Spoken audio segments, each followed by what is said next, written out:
శక్తి channel కు స్వాగతం. రండి తరలి రండి, ఈ మహనీయుని కార్యక్రమానికి అందరూ ఆహ్వానితులే. మన దేశం మన గోవు, గోవుని పూజించు, ఆరోగ్యంగా జీవించు, ఇది త్రిలోచన గారి సందేశం, అతని అభిప్రాయం.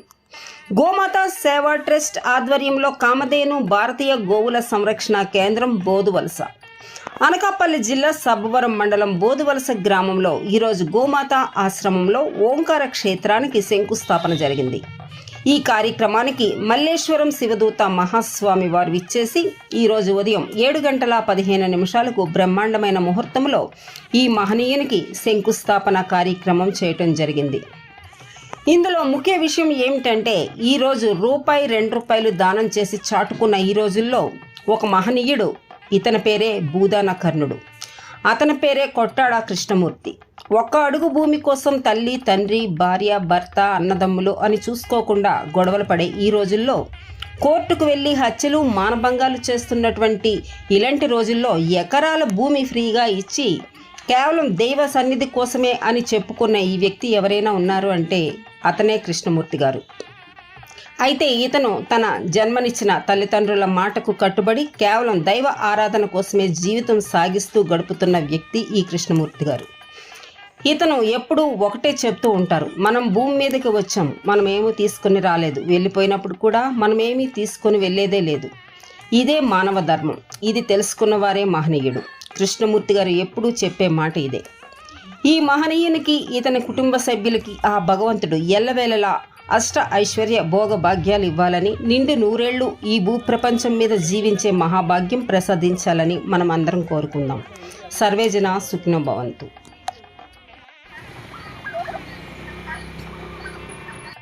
సుముఖో భవ, సుప్రసన్నో భవ, శాశ్వతో భవ ఇది ప్రాణ ప్రతిష్టాపన ముహూర్తస్తు శుభముహూర్తోస్తు.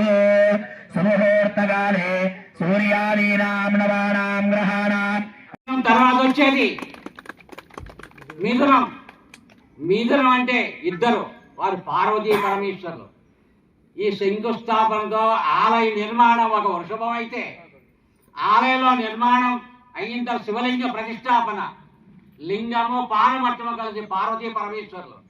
అట్లాంటి సదావకాశం ఈ భారత భూమిలో మరొక జ్యోతిర్లింగం, అంతర్జ్యోతి, బహిర్జ్యోతి, స్వయం జ్యోతి, పరంజ్యోతి అయిన సదాశివుని యొక్క లింగం ప్రతిష్ట జరుగుతుందని హృదయపూర్వకంగా ఆనందిస్తూ సంతోషంతో, ఇది లోక కళ్యాణంగా, వంశ పరంపరగా, జన్మాంతరంగా గురు పరంపర, శిష్యు పరంపర, గురు పరంపర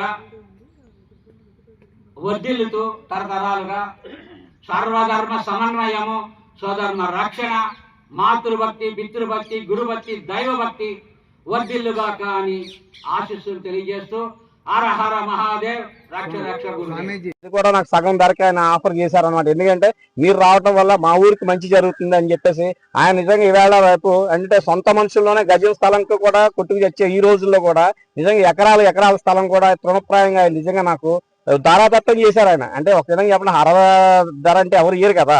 ఇవాళ ఇంచుమించు ఇక్కడ ₹1,00,00,000 పైన ఎకరా ఉంటే 5 ఎకరాలు నాకు ఇంచుమించు 2.5 కోట్లకి ఆయన నాకు ఆఫర్ చేశారు. సో ఏంటంటే ఆయన సపోర్ట్ లేకపోతే ఇవాళ నేను బోధవలస అనేది వచ్చి ఉండేవాడిని కాదు. ఆ దైవేచ్ఛతో ఇవాళ ఇవ్వరు వచ్చాను. అలాగే ఆ దైవం అనేది దైవం మనుష్య రూపేణ అంటారు కదా. సో ఇవాళ మన కృష్ణమూర్తి గారే నాకు ఒక దైవం రూపంలో నాకు సాయం చేశారు కాబట్టి ఈ ఊరు వచ్చాను. ఆయన నా మీద ఏది నమ్మకం అయితే పెట్టుకున్నారో ఆ నమ్మకాన్ని వమ్ము చేయకుండా దీన్ని ఒక మహాక్షేత్రంగా నేను తీర్చిదిద్దుతానని చెప్పేసి మీడియా ముఖంగా తెలియజేస్తాను.